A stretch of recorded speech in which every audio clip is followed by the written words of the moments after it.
Puji Bapak Yahweh, kita akan buka kitab Kejadian pasal 3 ya.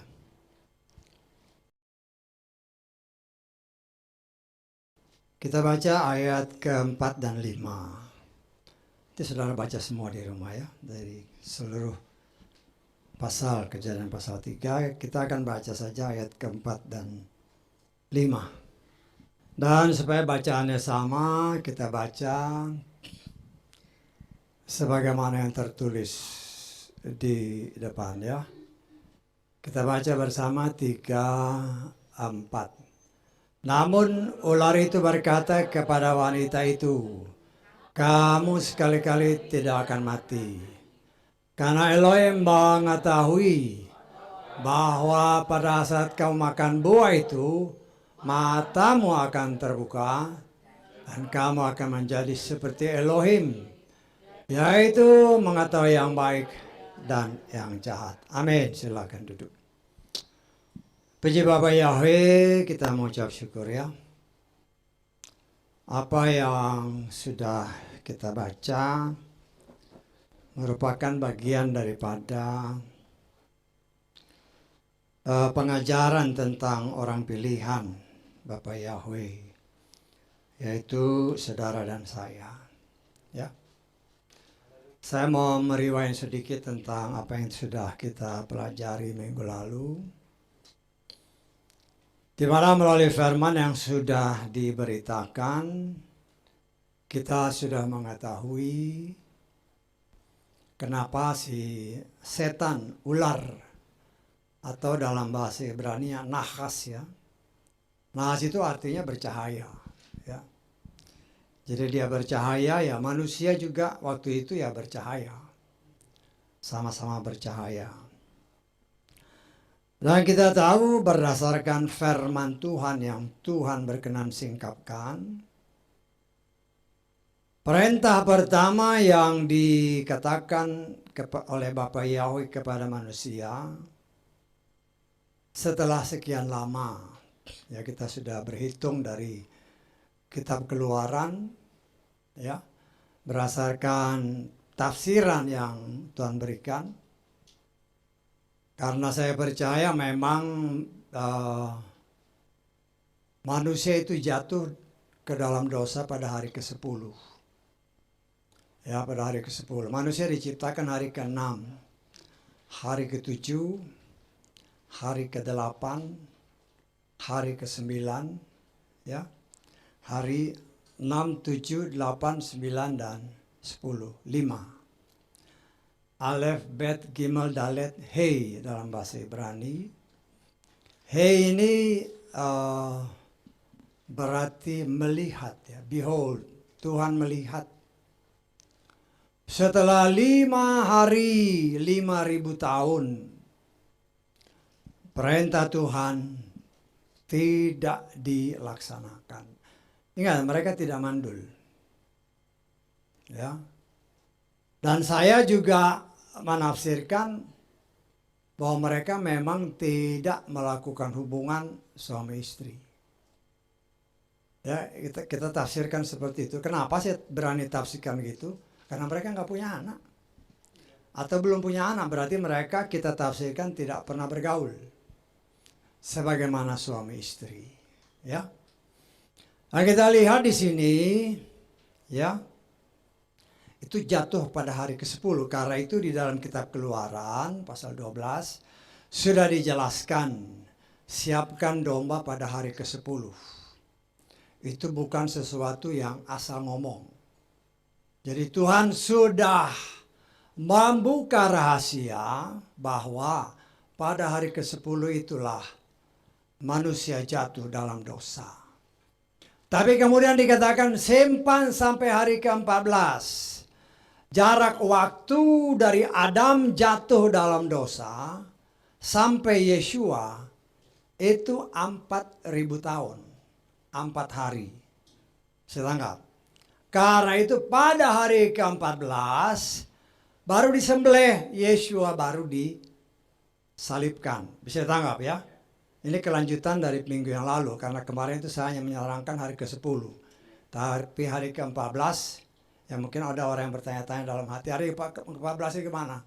Hari ke-14 itulah, oh domba yang agung, domba Paskah yang agung, yaitu Yeshua. Disitulah dia disalibkan. Bukan hanya untuk bangsa Israel, tetapi untuk seluruh dunia.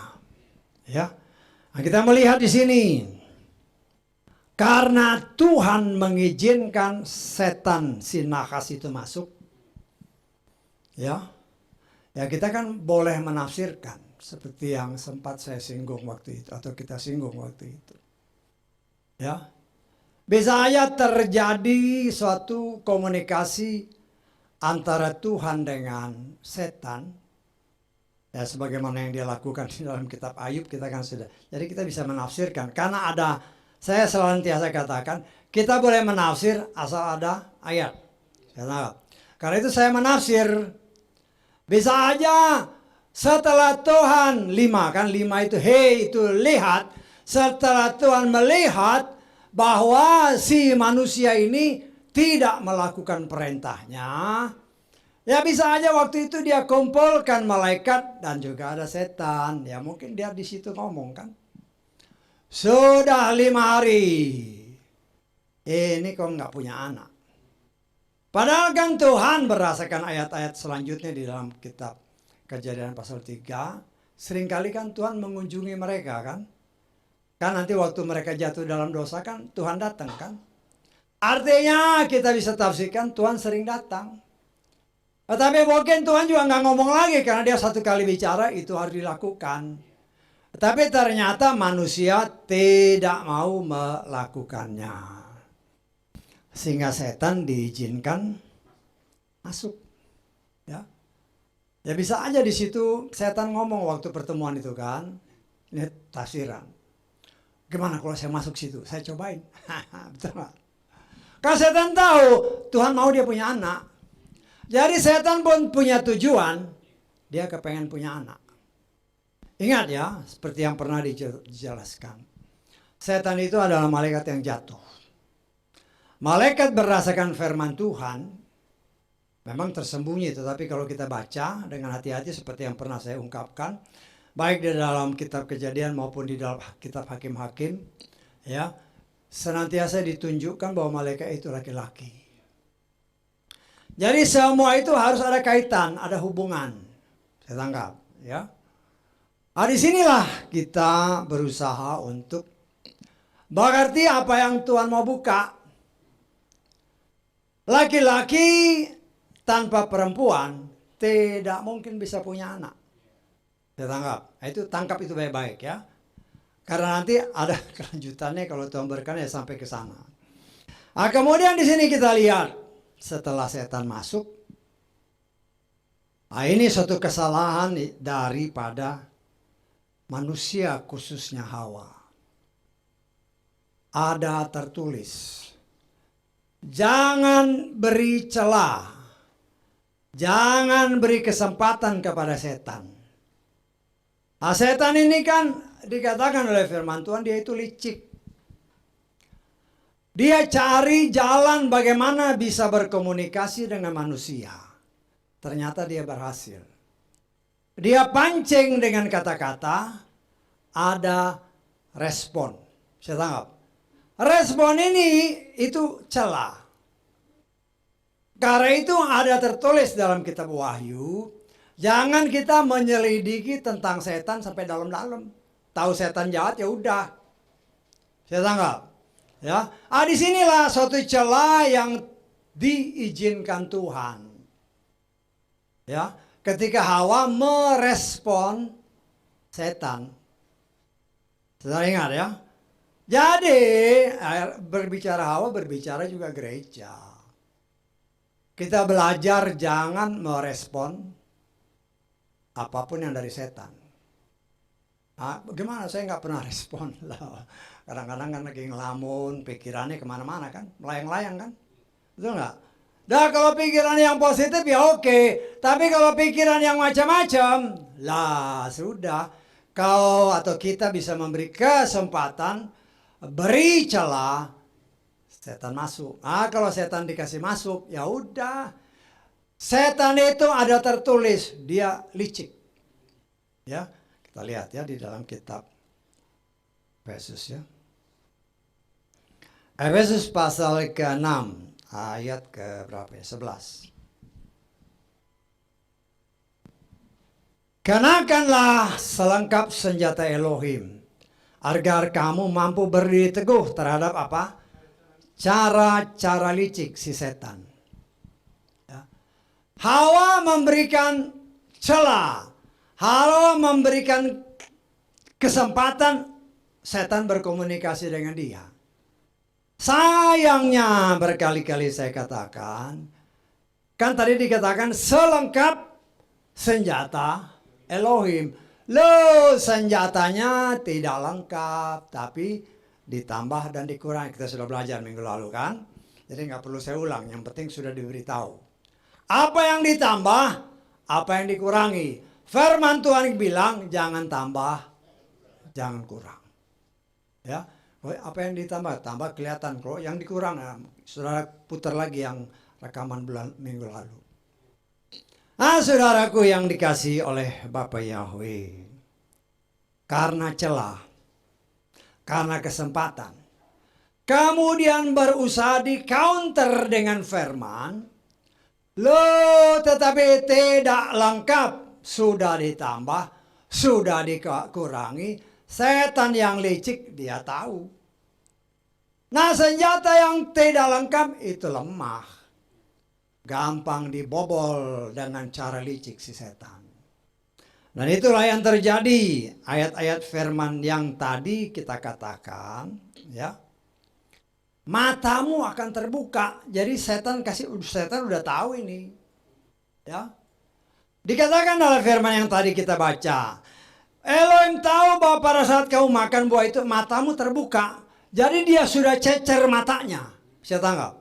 Setan sudah cecer matanya. Lah itulah yang dilakukan oleh si Hawa. Dia melihat. Itu ceceran si setan ya. Kan setan bilang matamu melihat. Loh benar dia lihat itu buah. Ya, kita mengartikannya secara apa yang tertulis dulu. Nanti penafsirannya oleh kemurahan Tuhan buka. Ya. Dan kita melihat di sini. Ya. Firman Tuhan katakan karena melihat, kemudian itu menarik mata, menarik hatinya, kemudian timbul keinginan. Lah firman Tuhan berkata di dalam kitab apa ini, kitab Yakobus ya. Yakobus pasal ke-1 ayat ke-14.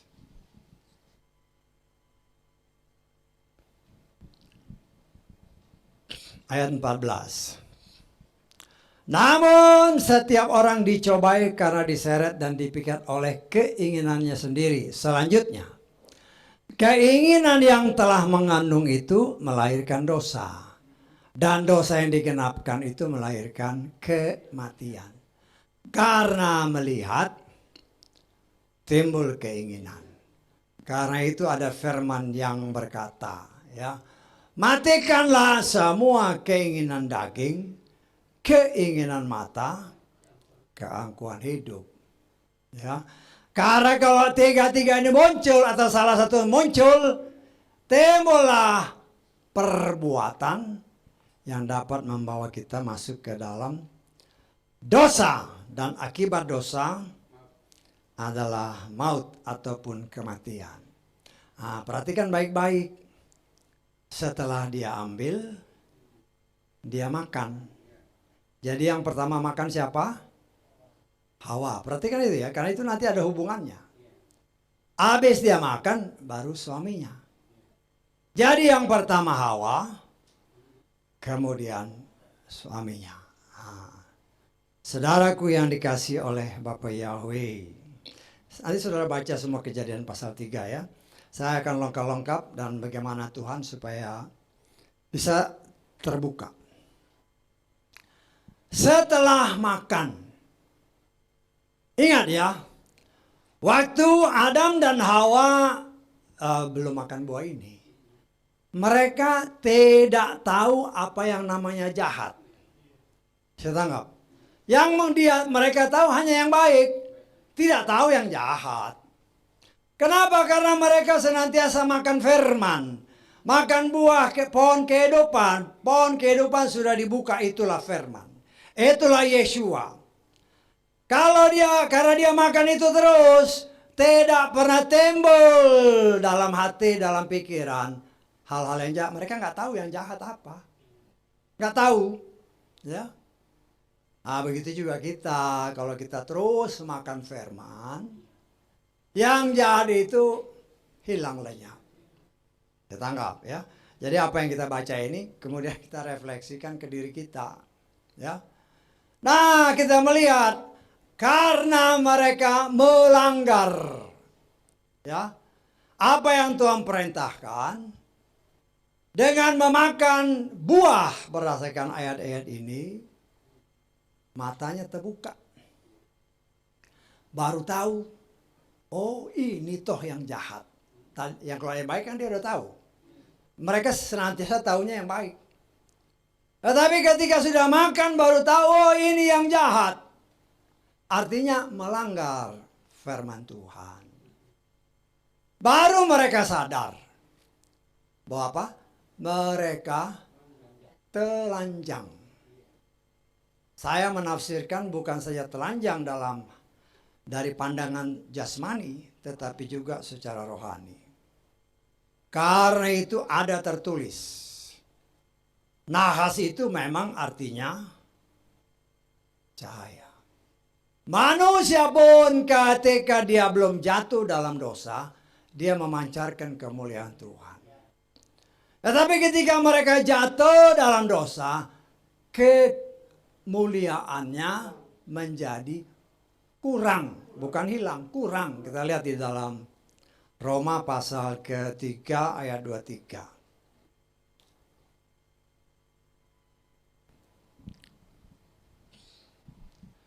Sebab semua orang telah berdosa dan apa?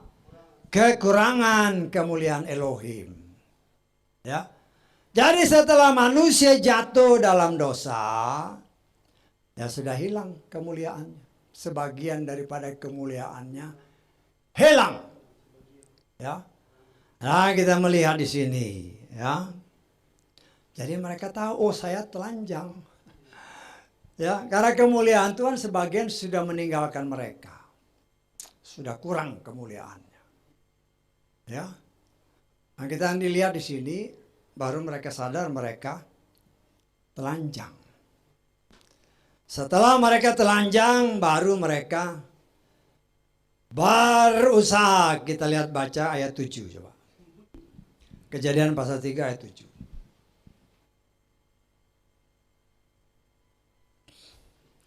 Terbukalah mata mereka keduanya dan mereka menyadari bahwa mereka telanjang dan mereka menyemat apa?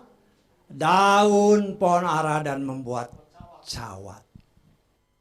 Ini karakter manusia. Setelah berdosa, bersembunyi.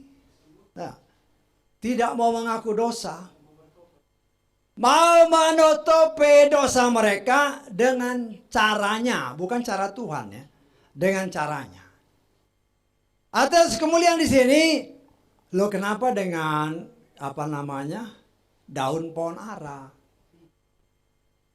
Saya tanggap. Nah, itu harus jadi pertanyaan.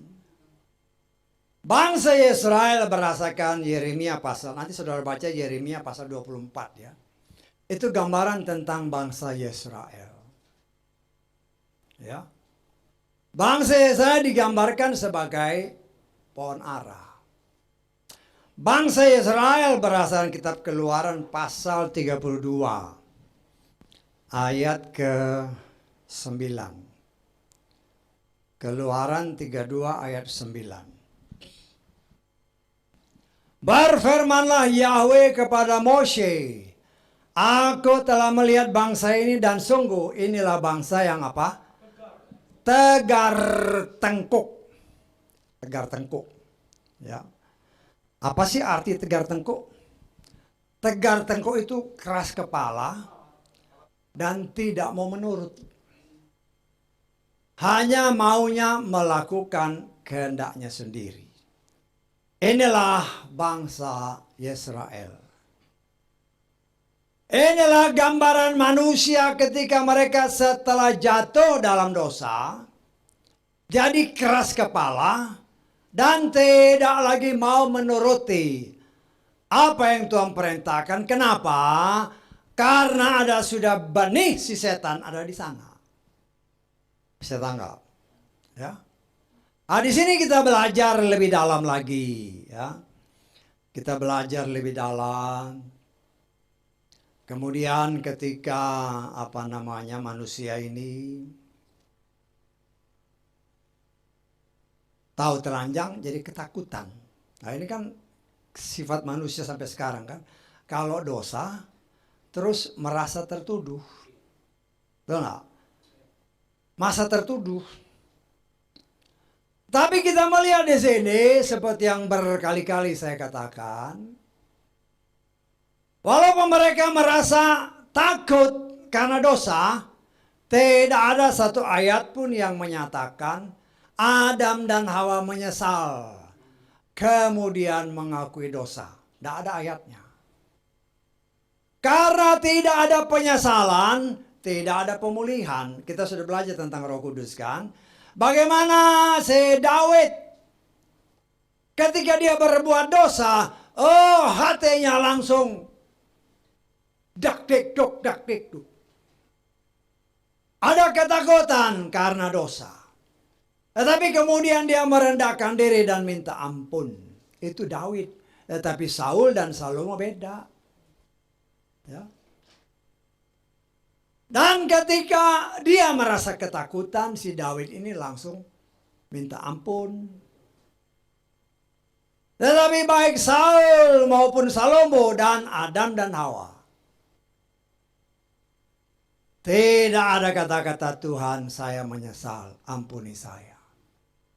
Karena tidak ada pengampunan atau tidak minta ampun, maka tidak ada pemulihan langsung dari Tuhan. Saya tanggap. Karena itu mereka dilarang untuk makan buah.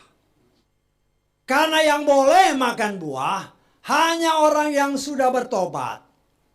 Karena itu beberapa waktu yang lalu saya kutip kitab dari Kejadian pasal 3. Bertobat artinya kita mengakui Yahweh di dalam Adonai Yeshua Mashiach sebagai Tuhan dan Juru Selamat kita. Baru kita boleh makan firman.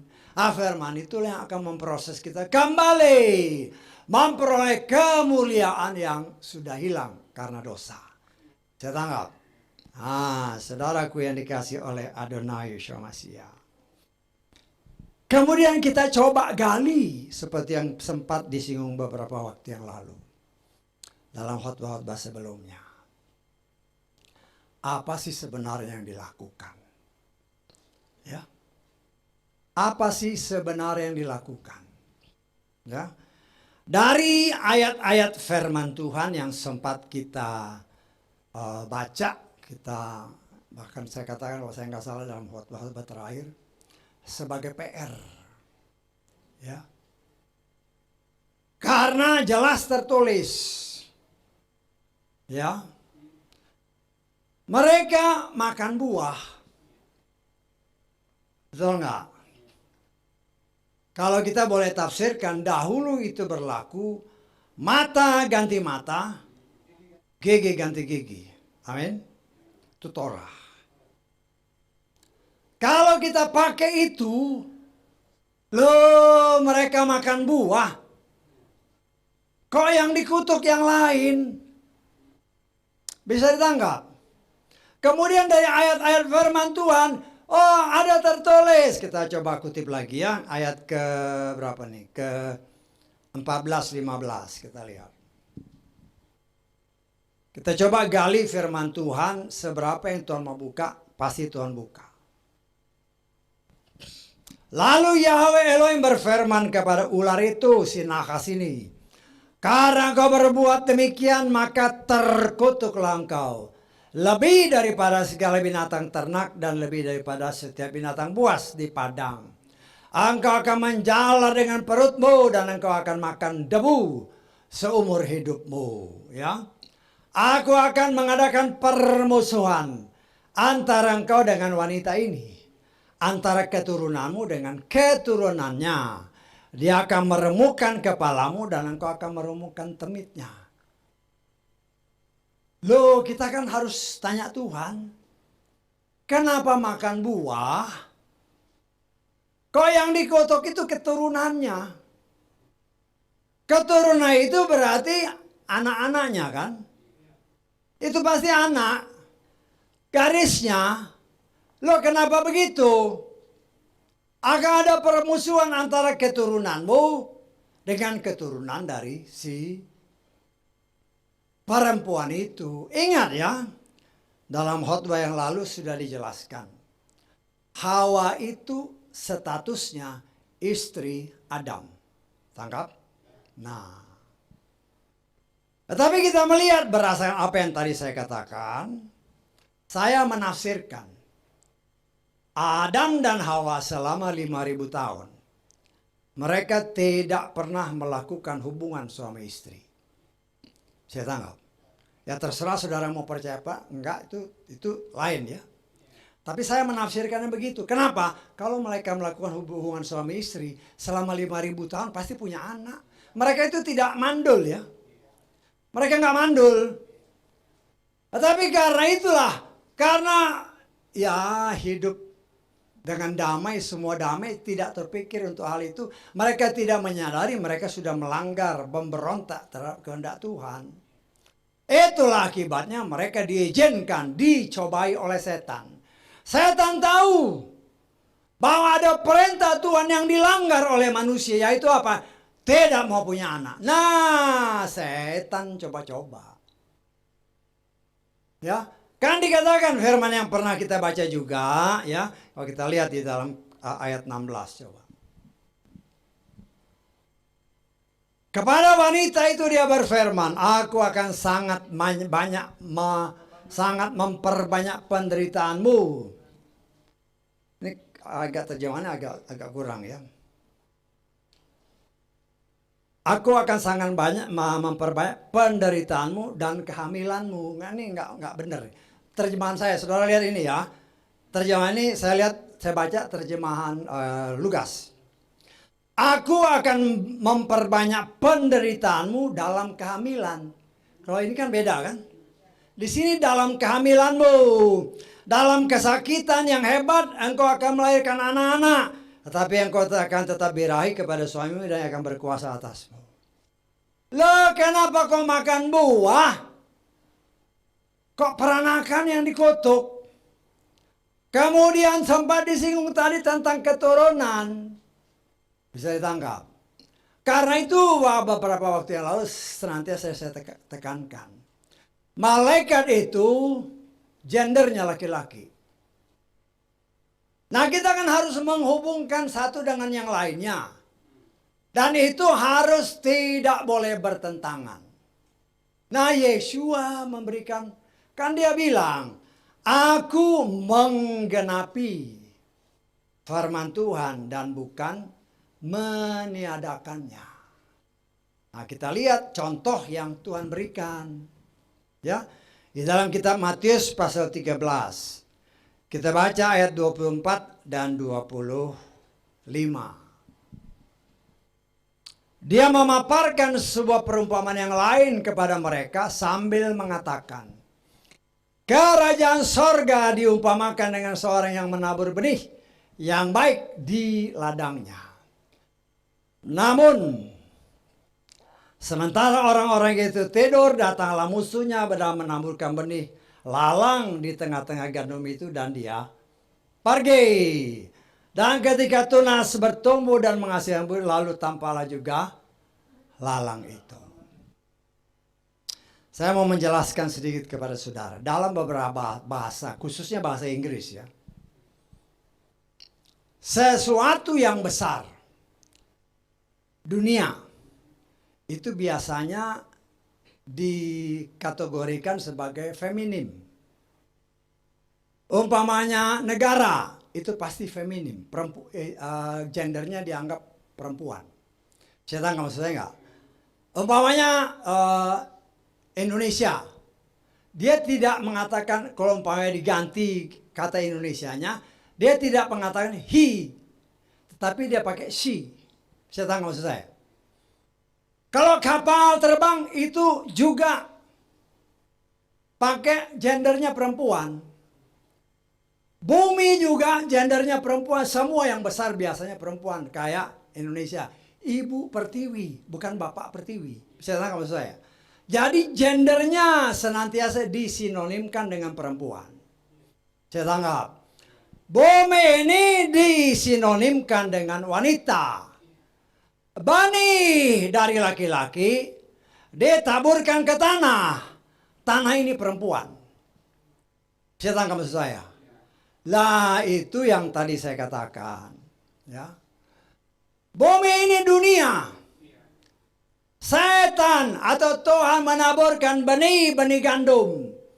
Tetapi setan juga menaburkan benih-benih lalang. Nah, sekarang kita coba menggali apa maksud dan apa yang sesungguhnya terjadi di Taman Eden. Dan saya menafsirkan. Telah terjadi perzinahan. Bukan saja secara rohani karena mereka melanggar firman. Tetapi juga terjadi perzinahan secara jasmani. Karena itu tadi dikatakan mereka telanjang. Itu yang saya katakan. Bukan saja telanjang secara rohani. Tetapi juga telanjang secara jasmani. Tuhan juga menyebut tentang keturunan. Tuhan juga menyebut bahwa oh, kalau engkau melahirkan, engkau hamil pun sudah kesakitan. Jadi ada satu hubungan yang erat antara yang dimakan itu bukanlah buah, tetapi sesuatu yang berasal dari si jahat, yaitu perzinahan secara jasmani.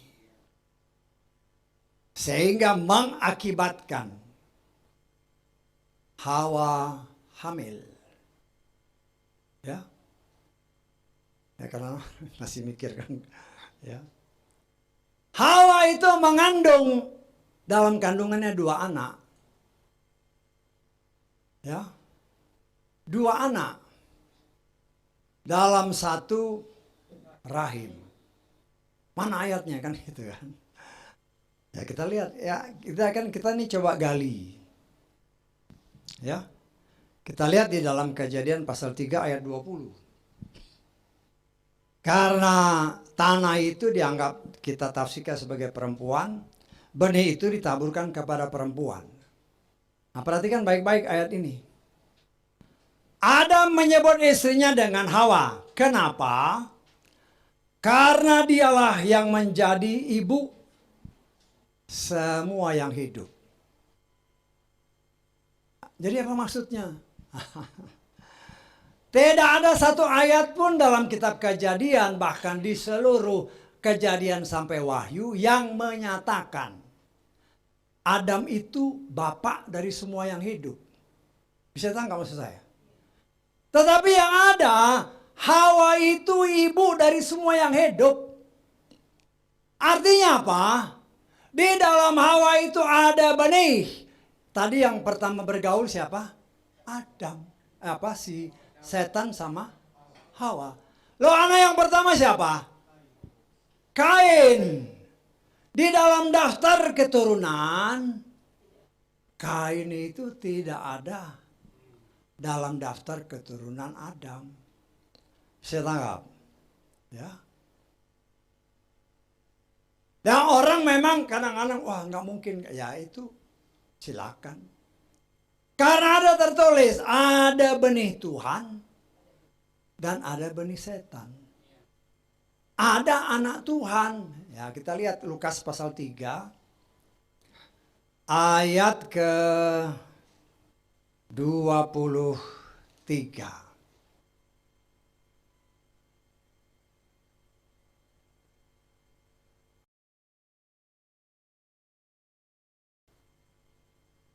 Ini silsilah Yeshua ya.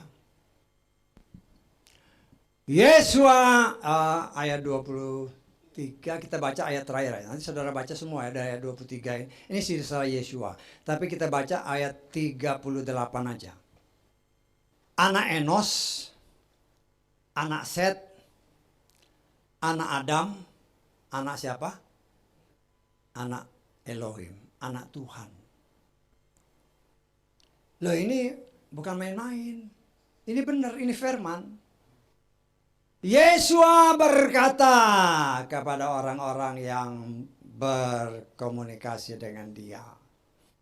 Khususnya tentu orang Farisi dan orang-orang Israel yang tidak percaya kepada dia. Kita lihat Yohanes pasal ke-8 ayat 44. Yohanes pasal 8 ayat 44. Kamu berasal dari bapakmu siapa? Setan. Bapakmu setan, terjemahan lain ya. Kalau nggak saya LI, bapakmu setan. Pertanyaan apa Yesus ngomong sembarangan? Nggak mungkin dia ngomong sembarangan. Karena Yesus senantiasa berkata positif. Tetapi dia juga tahu bahwa memang ada yang bapaknya setan. Karena itu dikatakan dalam kitab ya, dua orang Yohanes yang kita kenal ya. Baik Yohanes Pembaptis. Kita lihat Matius pasal 3. Ayat ke-7.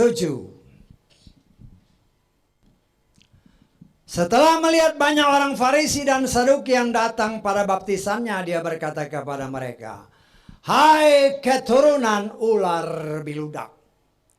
Apa Yohanes Pembaptis ini ngomong sembarangan? Dia tahu ada keturunan ular biludak yang ditabur si setan di Taman Eden dengan hikmat yang berasal dari Tuhan. Hai keturunan ular biludak. Lah, kalau sekarang ada orang yang berani ngomong seperti itu ya ribut. Ya. Betul nggak? Tapi karena dia memang dengan hikmat yang berasal dari Tuhan, dia ngomong apa adanya. Kemudian sempat pertanyaan yang satu ini ditanyakan, ya, di dalam 1 Yohanes pasal 3 ayat 12. 1 Yohanes pasal 3 ayat 12. Bukan sebagaimana Kain yang apa? Berasal dari yang jahat. Ya, bukan seperti Kain yang berasal dari yang jahat atau si jahat. Ya, kemudian kita lihat lagi, ini hanya untuk menguatkan saudara bahwa baik kita yang di sini dan yang ada di luar sana, kita baca Kejadian pasal ke-4 ayat ke-25.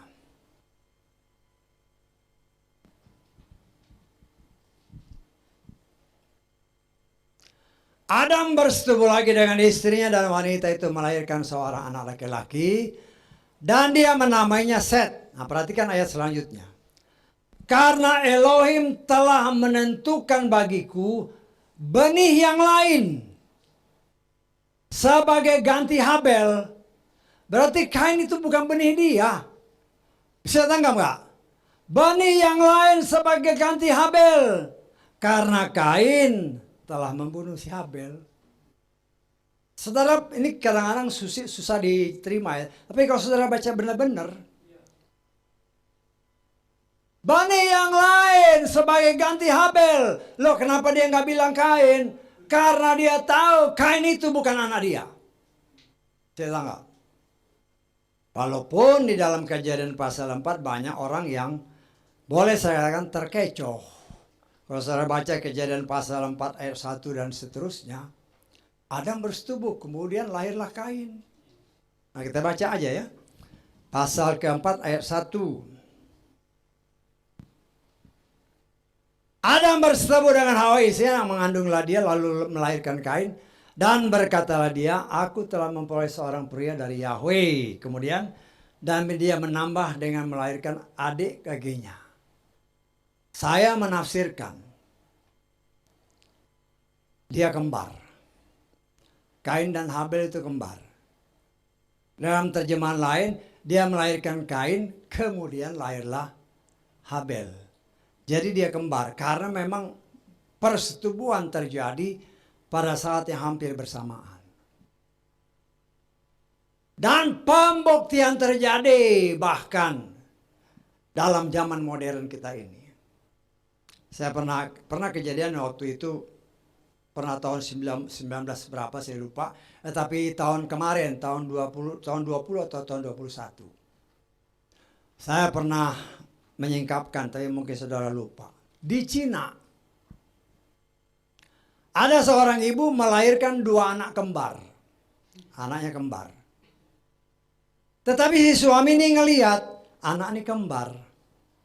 Tapi kok beda antara yang satu dengan yang lain. Ya enggak? Ya si suami curiga.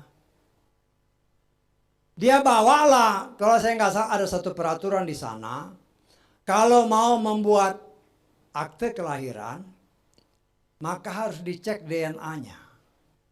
Saya tangkap.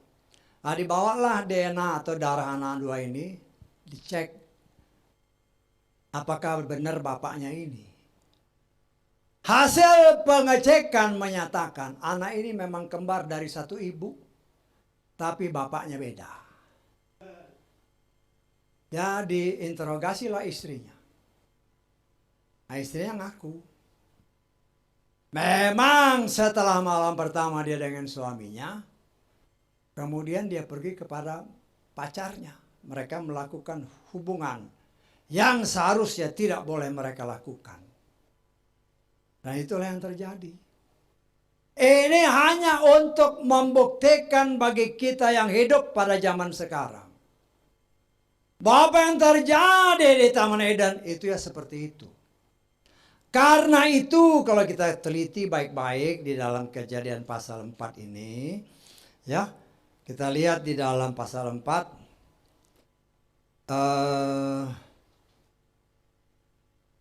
ayat 1 tadi ya.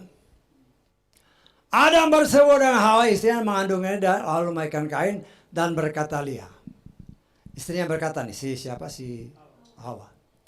Aku telah memperoleh seorang pria dari Yahweh. Ini kan baru lahir nih. Tanggapan kita nih, baru lahir. Kalau baru lahir harusnya apa? Bayi. Tetapi ini kok pria. Kita lihat terjemahan bahasa Inggrisnya coba. Supaya jelas ya. Itu harus diteliti. Kenapa? Kenapa dia nggak bilang aku melahirkan bayi ini? And Adam knew his wife, and she conceived and bare Cain, and said, I have gotten a man, not a baby. Bisa tanggap? A man, not a baby. Loh kenapa? Artinya saya percaya atau saya menafsirkan. Dia tahu bahwa ini anaknya si setan setelah anak ini besar. Amin. Saya tanggap. Kalau kita koreksi atau kita coba bandingkan dengan Kejadian pasal 6 yang nanti juga akan kita masuk ke sana. Anak-anak Tuhan ya, kita coba aja lihat ya. Kejadian pasal 6, kita lihat ayat 1 dan 2. Terjadilah ketika manusia di muka bumi mulai berlipat ganda, anak-anak perempuan telah diperanakan bagi mereka. Lalu perhatikan anak-anak, perhatikan ini. Anak-anak Elohim melihat anak-anak perempuan manusia bahwa mereka elok, maka mereka mengambil istri-istri bagi mereka semua yang telah mereka pilih. Anak-anak Elohim. Nah, kita sudah baca di dalam kitab Ayub, yang namanya anak Elohim itu malaikat. Walaupun ada beberapa buku penafsiran, menurut penafsiran itu memang ada 2. Ini anak-anak Elohim atau anaknya Set. Loh, kalau itu anak Set, nah kita lihat ya, di dalam ayat 4 kita lihat. Pada hari-hari itu para raksasa telah ada di bumi, bahkan juga sesudahnya. Ketika anak-anak Elohim menghampiri anak-anak perempuan manusia. Jadi penafsirannya, ketika malaikat-malaikat yang jatuh ini, yaitu anak-anak Elohim yang melanggar batasan yang sudah ditetapkan oleh Tuhan. Kemudian mereka kawin-mawin dengan perempuan, itulah yang saya katakan. Bahwa malaikat itu gendernya laki-laki. Karena itu yang dia cecer perempuan. Ketika mereka mengawini perempuan ini, lahirlah raksasa. Bisa tanggap? Dari ayat sini kita bisa aja menafsirkan si Hawa waktu melihat si Kain, saya dapat laki-laki ini dari Tuhan. Artinya, dia baru menyadari bahwa anak ini ukurannya pasti sama dengan ini. Saya tanggap. Kenapa? Loh, itu setan bosnya ini kok. Bosnya malaikat-malaikat yang jatuh, mereka lihat, oh, si Lucifer bisa, maksud saya kita nggak bisa. Ya kita bisa juga. Tetangga maksud saya. Di sinilah kita melihat, ya, bahwa apa yang terjadi berdasarkan ayat-ayat yang sudah kita baca, perzinahan yang terjadi bukan saja rohani, tetapi juga perzinahan jasmani. Setan, saya percaya dia ngomong sama Tuhan kan. Boleh nggak saya coba? Ternyata dia berhasil, Hawa jatuh. Nah, saya percaya dia melakukan dalam tanda kutip apa yang Tuhan kehendaki sebenarnya harusnya dilakukan Adam dan Hawa. Bisa lengkap? Ya, artinya Hawa itu bisa hamil. Tetapi sayangnya yang menghamili dia pertama adalah setan. Dari situlah saya ya menafsirkan, ya boleh aja saya tafsirkan, ya. Kalau saya tanya atau kita baca aja, kita baca di dalam, kita baca kitab Keluaran aja lah yang gampang, yang tertulis nyata ya. Walaupun dalam ayat-ayat sebelumnya ada. Kita baca kitab Keluaran ini, kita baca Keluaran berapa ini? Pasal 12 ya. Ayat ke-6 dan 7. Haruslah dia menjadi seperti simpanan bagi kamu sampai hari ke-14. Nah, ini yang saya katakan, inilah masa Yeshua, hari ke-14 ya. Antara Adam sampai Yeshua itu 4.000 tahun 4 hari. Saya tanggap. Jadi kejatuhan Adam pada hari ke-10, hari ke-14 baru Yeshua disalib. Saya tanggap ya. Seluruh tumpahan jemaat Isa harus menyembelihnya pada waktu senja. Yeshua kan dibunuh, salib. Darahnya tercurah. Kemudian dikatakan, mereka harus mengambil dari darah itu dan mengoleskannya pada kedua tiang dan pada ambang pintu di rumah itu yang di dalamnya mereka makan. Pertanyaannya, kenapa harus darah? Saya tanya maksud saya. Kenapa harus darah yang dipersembahkan? Di sini timbul penafsiran saya. Penafsiran saya. Ya tentunya ada ayat-ayatnya, bukan asal tebak. Ya, orang boleh menafsirkan macam-macam, tetapi penafsiran saya ya seperti ini. Kita lihat di dalam 2 Korintus pasal 11. Ayat kedua. Sebab aku mencemburui kamu dengan cemburu ilahi. Perhatikan ayat ini baik-baik. Karena aku telah mempertunangkan kamu kepada seorang suami. Untuk apa? Mempersiapkan seorang perawan yang suci bagi Hamasiah. Saya tangkap maksudnya. Perawan yang suci bagi Hamasiah. Ya. Nah, kita kan harus bisa melihat lebih dalam. Ya. Kita coba lagi lihat di dalam firman Tuhan. Kita lihat 1 Korintus 15 ayat 45. Tadi yang tadi diingat ya, karena itu ada hubungan nanti. Demikian pula telah tertulis, manusia Adam yang pertama telah menjadi jiwa yang hidup, Adam yang terakhir sebagai roh yang menjadikan hidup. Saya tangkap. Dari ayat ini kita menafsirkan, saya menafsirkan. Ada Adam yang pertama yang ada di Taman Eden. Ada Adam yang kedua, yaitu siapa? Yeshua. Loh, kenapa tadi di dalam Korintus tadi, aku mempersiapkan perawan yang suci. Nah, itu ada sebab. Ya, jadi kita harus coba menggali kenapa Tuhan. Ya, ya kan segala sesuatu harus kita cocokkan, bukan cocok logi ya. Kamu yang boleh, kita memang harus mencocokkan semua, benar nggak? Sesuai nggak dengan firman? Kalau nggak sesuai, hati-hati. Tapi kalau itu sesuai dengan firman, ya itu yang harus kita ikuti, ya, bukan mencocok-cocokkan.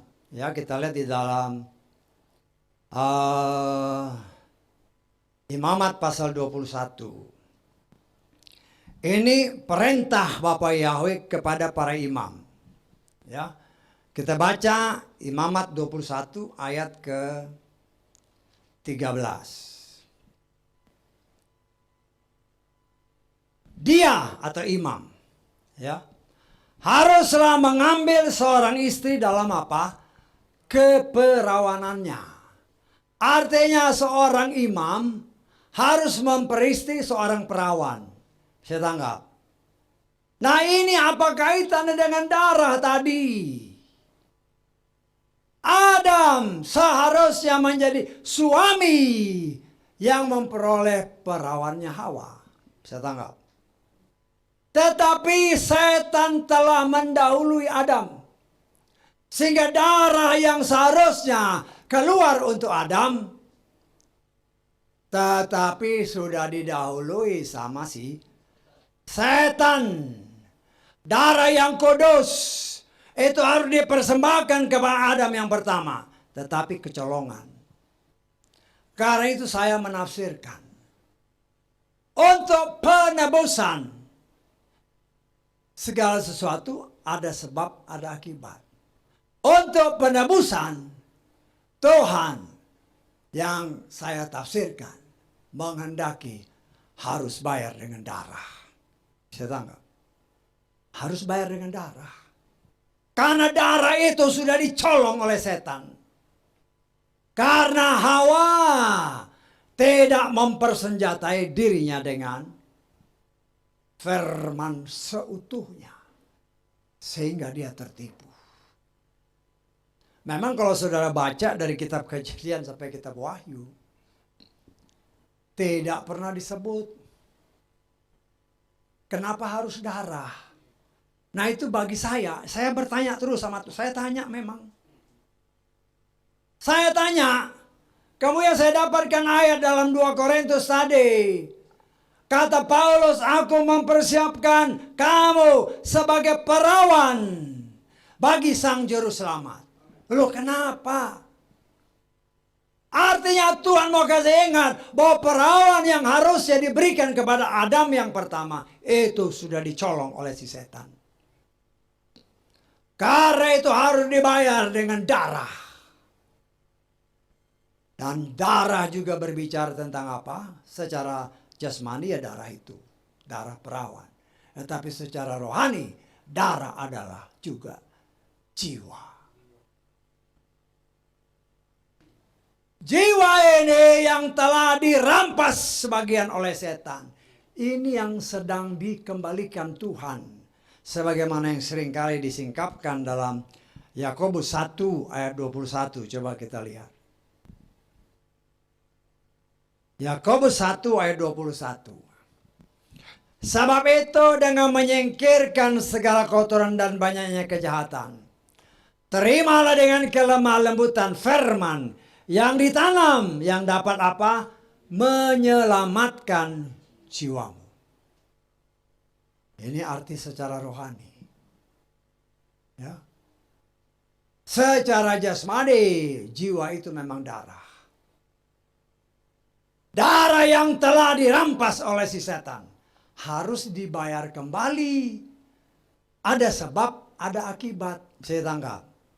Karena itu Tuhan ajarkan. Ya. Tuhan kasih lihat kepada manusia. Lah itu yang diajarkan Tuhan kepada manusia. Karena itu dikatakan di dalam Kejadian pasal 3 ayat 21. Yahweh Elohim membuat pakaian dari kulit untuk Adam dan istrinya dan mengenakannya kepada mereka. Nah, bukan saya aja lah, banyak orang yang menafsirkan. Untuk mendapatkan kulit binatang harus ada korban. Artinya ada sesuatu yang disembelih. Sebenarnya Tuhan mau kasih lihat, ini loh darah ini. Ada sesuatu yang telah dilanggar oleh Adam dan Hawa, khususnya Hawa. Karena ada tertulis, Hawa lah yang tertipu, bukan Adam. Karena kelicikan si setan. Setan kan tahu firman Tuhan yang dalam Kejadian 1 itu. Tuhan mau punya banyak anak. Lah bisa aja dia ngomong sama Tuhan kan, boleh nggak saya cobain kalau bisa ini.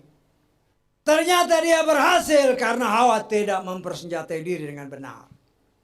Tuhan mau kasih lihat kepada manusia.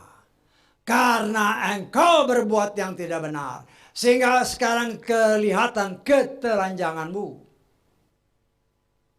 Dan engkau berusaha menutupi dosamu, pelanggaranmu dengan caramu sendiri. Nggak bisa. Itu dengan memakai pakaian daun ara. Nggak bisa. Nah, Tuhan yang membuat pakaiannya. Harus ada pengorbanan. Darah harus dicurahkan. Nah, ini sebenarnya juga gambaran dari situ. Ya, tapi kenapa? Nah, itulah sebabnya yang tadi saya katakan. Dari pengorbanan ini, kita memperoleh kasih karunia. Karena domba Paskah, dia dikorbankan untuk saudara dan saya supaya apa? Kita dilayakkan kembali memakai pakaian kemuliaan. Sementara. Karena pakaian yang dibuat di dunia ini, itu tidak akan bisa masuk ke sorga. Sebagaimana contoh Elia. Tetapi Tuhan sementara kita ada di dunia ini, Dia pakaikan kita dengan baju kemuliaan sementara, yaitu dengan firman yang kita terima. Sehingga ketika kita sudah memperoleh kembali kelayakan di hadapan hadiratnya, saat pengangkatan nanti, semuanya ini akan lepas. Seperti Elia. Kita menerima kembali kemuliaan yang awalnya diberikan Tuhan. Sehingga dengan pakaian kemuliaan yang dikembalikan kepada manusia. Sebagaimana tertulis. Firman Tuhan katakan, taklukkanlah bumi. Kan itu kan firman Tuhan. Bersama Yeshua, saudara dan saya nanti akan memerintah di muka bumi ini 1000 tahun lamanya dengan memakai pakaian kemuliaan yang pernah oleh kelecehan si setan terlepas. Karena itu saudaraku yang dikasihi oleh Bapa Yahweh, begitu banyak rahasia di dalam Kejadian pasal 3 ini. yang banyak orang memang sulit untuk bisa menerimanya. Tetapi kalau kita tanya, dari mana benih gandum? Dari mana benih lalang? Jelas benih gandum itu adalah Tuhan, dari Tuhan. Tetapi benih lalang ada tertulis berasal dari si jahat. Ya, orang, oh itu kan maksudnya hanya karakternya. Loh, kok karakternya? Ya luar dalam ya setan. Bukan hanya kelihatan bukan secara jasmani, tidak, luar dalam ya setan. Ya. Ada seperti lagu pepatah di Indonesia ini kan, di dalam tubuh yang sehat. Di dalam jiwa yang sehat ada tubuh yang sehat. Ya seperti itulah. Tetapi kita melihat sama-sama bertumbuh. Seperti kata Matius pasal 13 tadi. Sulit dibedakan. Mana yang lalang, mana yang gandum. Sulit. Tetapi dengan hikmat yang berasal dari Tuhan. Sebagai anak-anak Tuhan kita pasti bisa membedakan. Dengan cara apa? Ujilah segala sesuatu. Peganglah yang baik. Dengan apa kita yang menguji? Kita menguji segala sesuatu harus dengan barang yang sudah teruji. Yang baik, yang sempurna. Ya. Yang sempurna itu siapa? Ya Bapa Yahweh sendiri, yaitu firman-Nya. Karena itu kita bisa melihat pada akhir zaman ini kan terlihat. Apa yang dikatakan oleh Tuhan. Tadi kalau saudara perhatikan baik-baik. Kita ini hidup dalam waktu yang terakhir. Zaman akhir. Saya anggap zaman akhir. Bukan akhir zaman aja ya. Zaman akhir di akhir zaman. Bisa dibilang zaman akhir di akhir zaman. Lah, saya pernah mengajarkan kepada saudara. Berdasarkan kitab Kejadian. Pasal ke-6 tadi kalau saudara baca.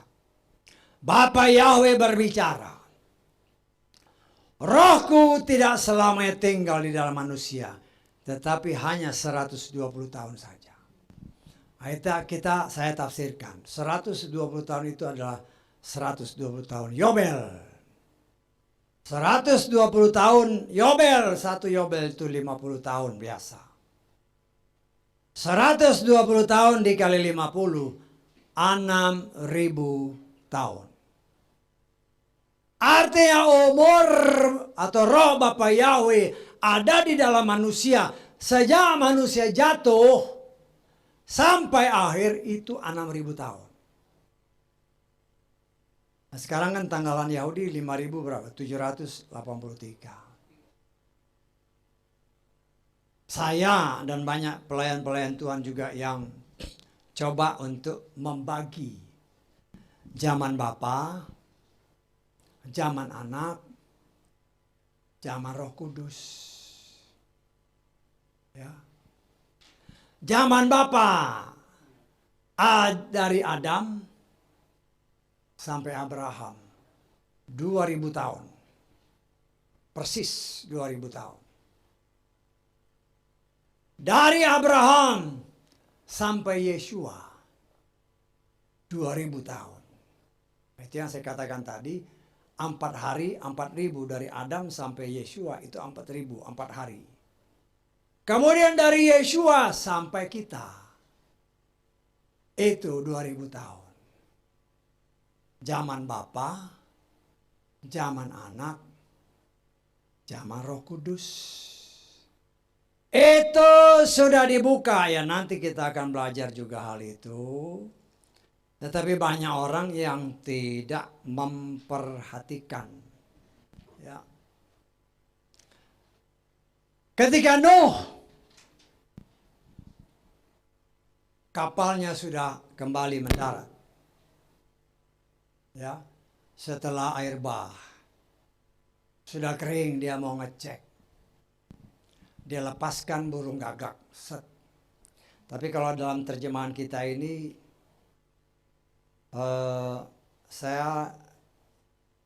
kita lihat aja Kejadian pasal 8 ya. Ayat ke-7. Dia melepaskan seekor burung gagak dan burung itu pergi terbang dan kembali lagi sampai air itu menjadi kering dari atas bumi. Kita lihat terjemahan bahasa Inggris ya. And he sent forth a raven which went forth to and fro. Artinya muter-muter. Tadi dia kembali kan, nggak benar. Kenapa gagak itu melihat jutaan mayat, itu makanan dia. Saya tanya maksud saya. Jadi dia nggak kembali lagi, karena itu dikatakan went forth to and fro until the waters were dried up from off the earth. Artinya dia muter-muter aja, dia nggak balik. Buat apa dia balik? Makanan banyak di luar, banyak mayat kan?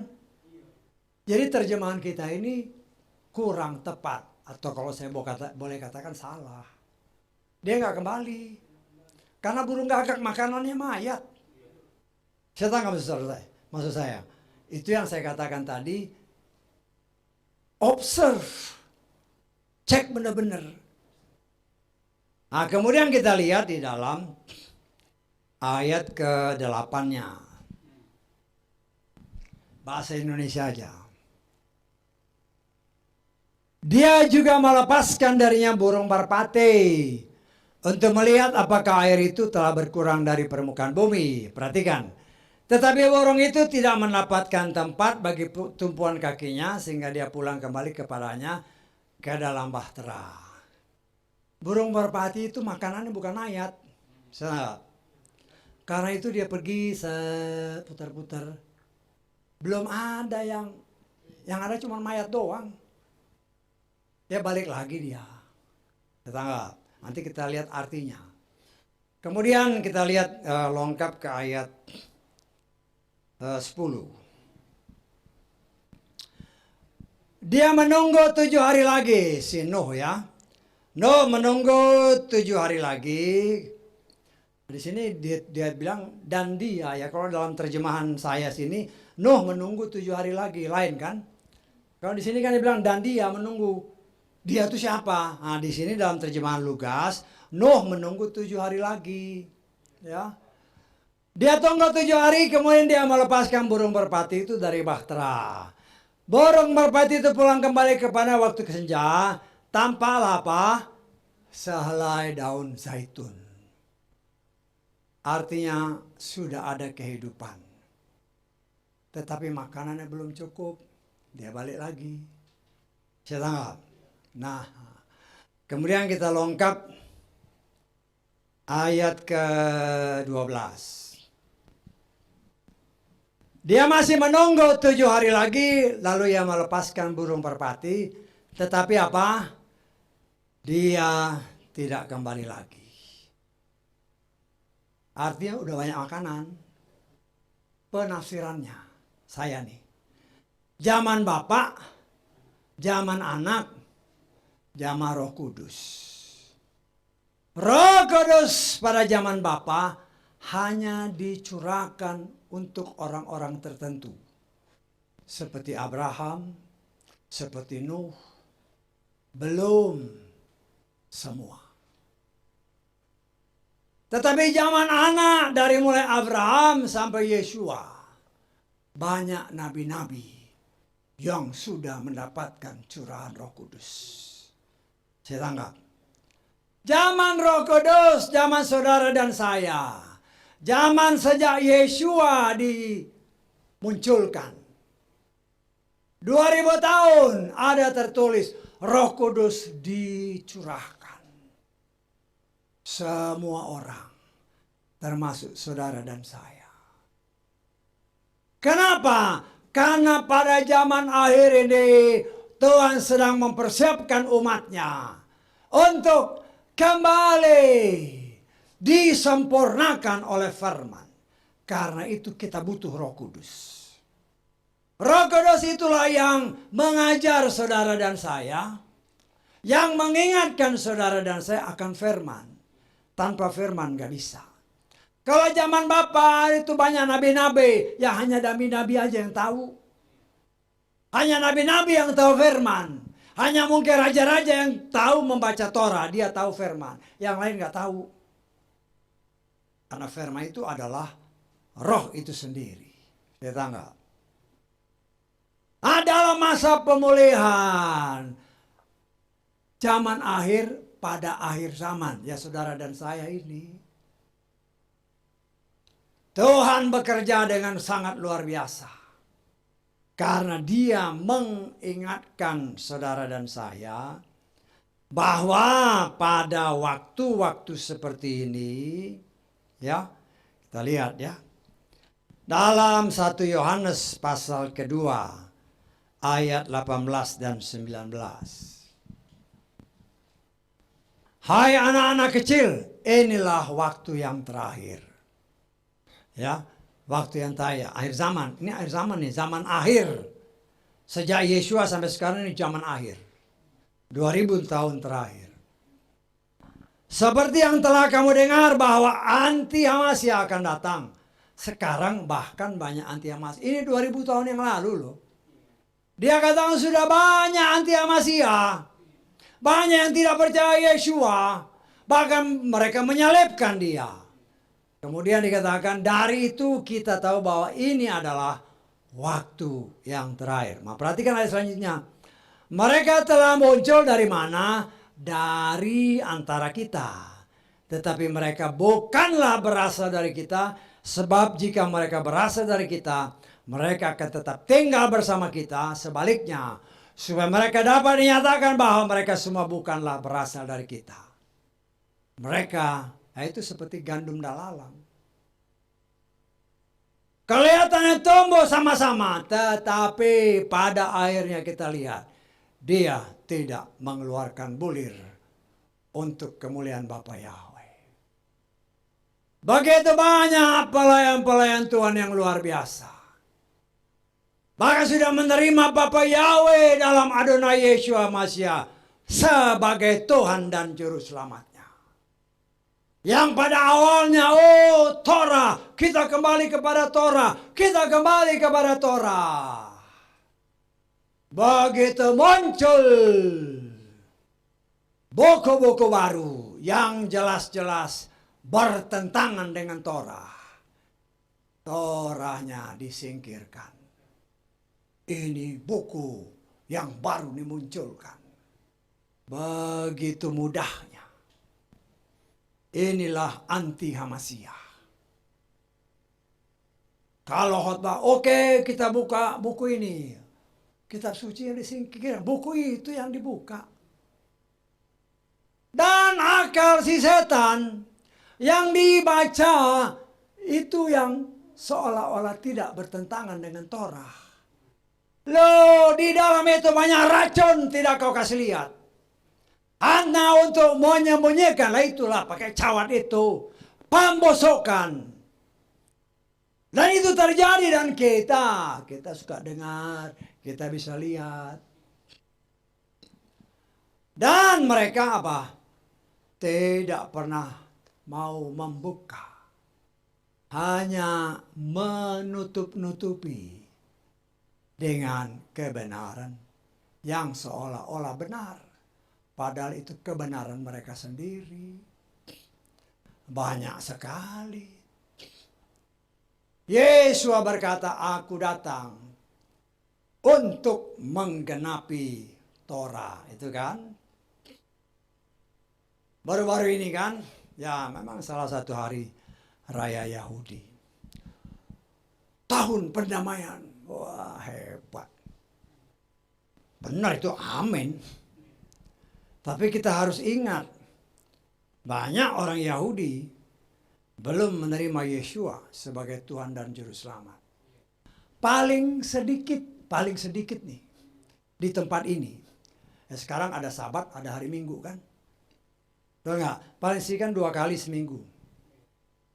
Di tempat ini, mari kita berdoa doa yang diajarkan Tuhan Yeshua Masiah. Bapa Yahweh, ampunilah dosa kami. Seperti kami mengampuni orang lain. Betul nggak?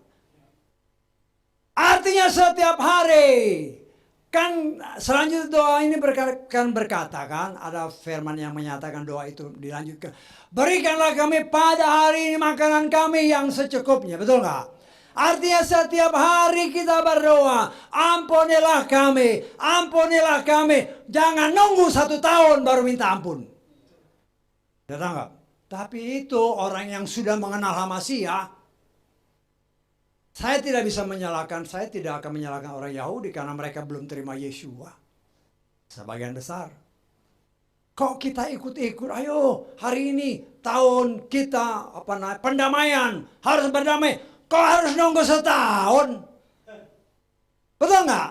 Setahun nunggu baru minta ampun, baru berdamai. Kalau kau mati saat itu sebelum ada pendamaian gimana? Itulah masih tertutup. Kalau orang Yahudi memang sebagian besar belum percaya. Lalu kita akan lihat 1 minggu 2 kali. Ampunilah kami. Berarti kan ada pendamaian. Seperti kami juga mengampuni orang lain. Tetapi orang di Indonesia khususnya. Karena mau ikut-ikutan. Oke. Kita harus bikin hari pendamaian. Loh. Bagaimana ini? Bagaimana? Firman sudah dibuka bahwa Yeshua itu ada tertulis apabila kita mengaku dosa kita maka diampuni. Jangan nunggu setahun. Kok nunggu setahun? Dan banyak orang yang katanya pengikut Bapak Yahweh melakukan itu. Bahkan ditulis. Ada nggak ayatnya tulis? Loh kalau udah setahun kau tulis, apa masih ingat? Atau kau bikin catatan harian. Hari ini aku berdosa tulis. Oh 1 hari mungkin 1 lembar. Nanti setelah 365 atau 60 hari. Udah kau kumpulin 360 lembar dibakar. Apa seperti itu? Menghina darah Yeshua. Karena dia sudah mengajarkan kita. Ampuni kami. Setiap hari ampuni. Setiap hari ada pendamaian. Bukan tunggu setahun sekali. Jangan dibutakan oleh pengajaran-pengajaran yang tidak benar. Itulah anti Masiah. Seolah-olah benar ya. Karena memang itu tertulis. Tetapi harus ingat Yeshua berkata, aku menggenapi. Kalau mau ikut-ikut gitu ya kau juga bakar korban. Kan itu kan. Kalau ada tertulis, ya baca yang benar itu 7 hari raya. Semua bakar korban. Apa itu kau lakukan? Nah kita harus jelas-jelas, harus terang-terangan ya. Baik kita di sini mungkin ada yang dengar di luar ya, biar dia dengar bahwa tahun untuk pendamaian itu khusus memang tertulis. Tetapi bagi saudara dan saya sudah menerima Yeshua sebagai Tuhan dan Juru Selamat, ada tertulis dia mengajar doa Bapa kami. Setiap hari kita minta ampun, setiap hari ada pendamaian. Jadi jangan main ikut-ikutan tapi nggak ngerti. Dan itu banyak yang dilakukan oleh mereka yang menamakan diri orang-orang yang percaya Bapa Yahweh dalam Adonai Yeshua Masiah. Ada yang harus dilakukan, ada yang sudah digenapi oleh Yeshua. Jangan ngikut dengan mata buta. Apalagi diajar ditulis, kamu habis capek-capek nulis dibakar. Loh, buat apa capek-capek? Setahun kau tulis, kemudian kau bakar sendiri. Lebih baik apa yang kau tulis, ya kau datang kepada Bapak setiap hari nih Tuhan. Tadi pagi saya bikin, itu lebih baik. Ada pengampunan, minta ampun setiap hari. Jangan dibodohi dengan akal manusia atau guru-guru palsu, pelayan-pelayan palsu, gembala-gembala palsu. Kita harus ada hikmat. Jangan hanya ikut-ikutan. Ya kalau ikut-ikutan ya gitu. Nanti setahun sekali, ayo ada pendamaian, ayo bawa-bawa semua orang. Aduh. Gimana hikmatnya? Jangan sia-siakan pengorbanan Yeshua. Dia sudah ajarkan kita. Ya. Ya mungkin di antara kita yang di sini atau yang di luar sana melakukan itu, ayo kita damai-damai. Terus setiap hari kok nggak damai sama orang itu. Kau pendam dendammu sampai hari yang sudah ditentukan. Kalau sebelum damai kau mati, nggak damai. Lo bagaimana? Nah, saya ngomong jelas-jelas aja lah. Untuk mengajar kita. Jangan ikut-ikutan. Tetapi ikutlah Yeshua. Ada tertulis, follow me. Ikutlah aku, kata Yeshua kan. Bukan ikut guru-guru palsu, hamasi-hamasi palsu yang menerjemahkan seenaknya. Hanya, oh ini ada tertulis. Ya tertulis memang tertulis. Tetapi apa itu sudah digenapi apa belum? Kalau sudah digenapi mau ngapain? Capek-capek. Ya mau ngapain? Apa kita mau menghina pekerjaan Yeshua? Aku datang untuk menggenapinya. Dia sudah genapi. Nggak perlu lagi kita bakar korban. Kita nggak perlu lagi ada, ayo damai. Lo tiap hari kita damai. Kita tiap hari berdoa. Nah, saat-saat seperti ini Tuhan mau buka bagi saudara dan saya. Setan itu licik. Kan tadi ada firmannya kan. Setan itu licik.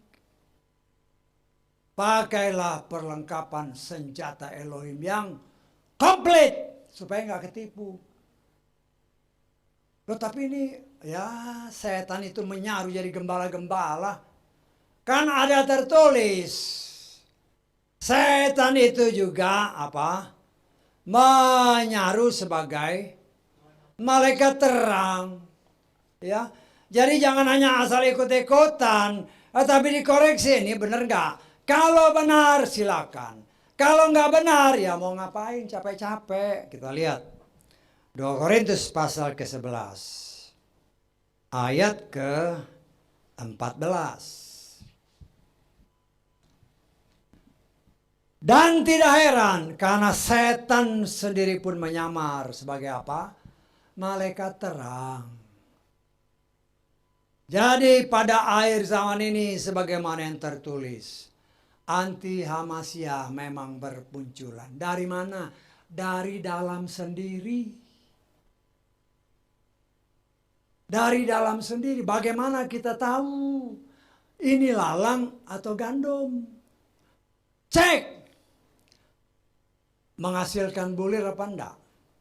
Artinya sesuai firman apa enggak? Yang tidak ditambah dan tidak dikurangi. Kalau tidak sesuai, forget it, lupain. Jangan ikutin. Daripada kau tersesat. Mengikuti karena gembala-gembala palsu, anti-hamasya palsu itu dari dalam satu kebun ada benih lalang, ada benih gandum. Kita hanya bisa mendeteksi ini dari Tuhan kalau dia menghasilkan bulir gandum yang sehat. Nah, kita harus hati-hati. Ya, tetapi itu kan pilihan kita. Tetapi Tuhan mau menunjukkan dari dalam kita kejadian. Ada anak setan. Dan ada anak Tuhan. Dan pada akhir zaman akan terlihat. Ya. Kalau orang yang nggak percaya Yeshua ya kita tidak menghakimi berarti. Karena ada tertulis ya. Ada tertulis. Ada orang-orang yang ditetapkan apa? Untuk dibinasakan, ada yang ditetapkan untuk diselamatkan. Ya, nah, kita lihat di dalam 2 Petrus 2 ayat 12.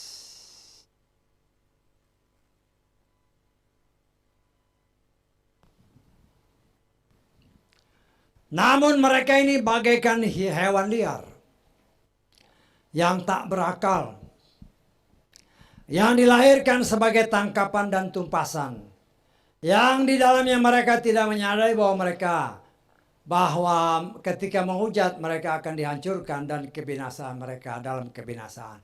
Dalam terjemahan lain, mereka ini dilahirkan untuk dibinasakan.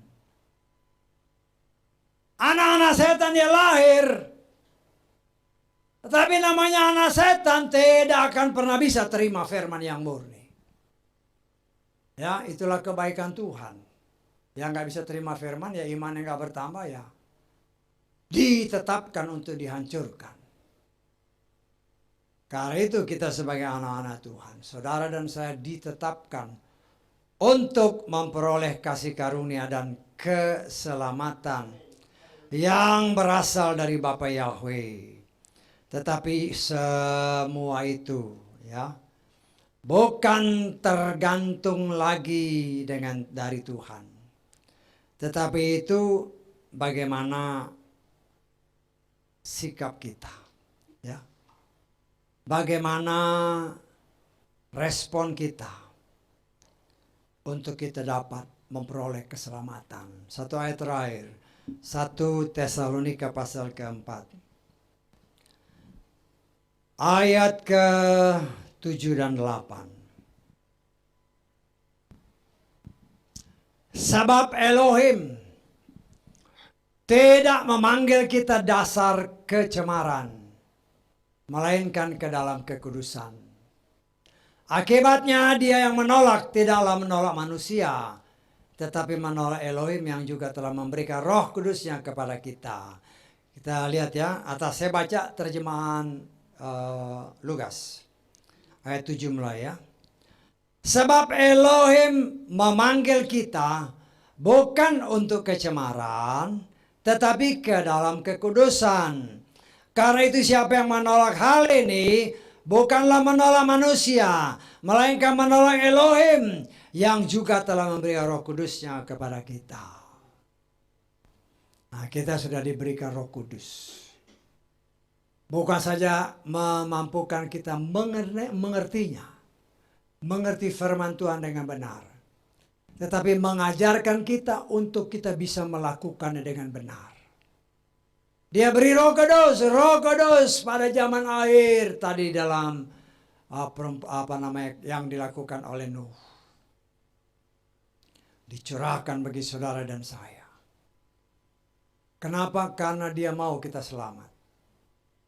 Dan dia tahu tanpa Roh Kudus tidak mungkin kita bisa mengerti dan melakukan firman Tuhan dengan benar. Ya. Kan banyak orang yang mengerti firman.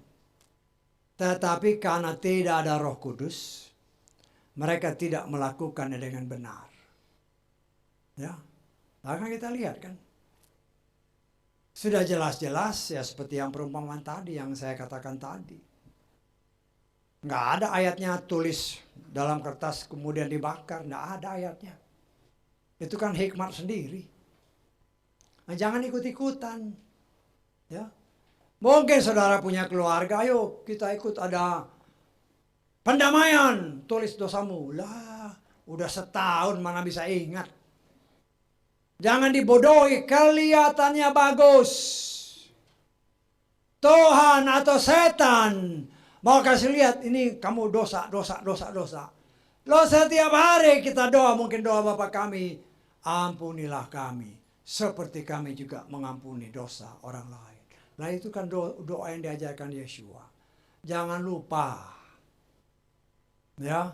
Jadi apa yang ditulis dalam kitab Kejadian menjadi pengajaran bagi saudara dan saya. Jangan seperti Hawa. Dia dengar firman, tetapi dia tidak menelitinya dengan benar. Sehingga akhirnya dia salah dalam mempraktekkan. Tetapi saya pribadi tidak heran. Karena memang dari satu ibu sesuai apa yang tertulis. Ada benih dari Bapa Yahweh dan ada benih dari setan.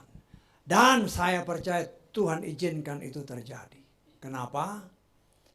Ya, karena pemberontakan dari Adam dan Hawa itu sendiri. Nah, kita belajar mengoreksi diri. Kita sekarang ini semua manusia campur aduk darahnya ini. Ada darah Tuhan, ada darah setan. Ada pribadi Tuhan, ada pribadi setan. Yang bisa membersihkan hanya firman. Hanya firman yang murni yang berasal dari Bapa Yahweh. Karena itu Yakobus tadi katakan, terimalah firman itu dengan lemah lembut. Karena firman itulah yang dapat menyelamatkan kita. Dan semua itu hanya tergantung kepada kita. Mau apa enggak? Haleluya. Amin. Kita bangkit berdiri.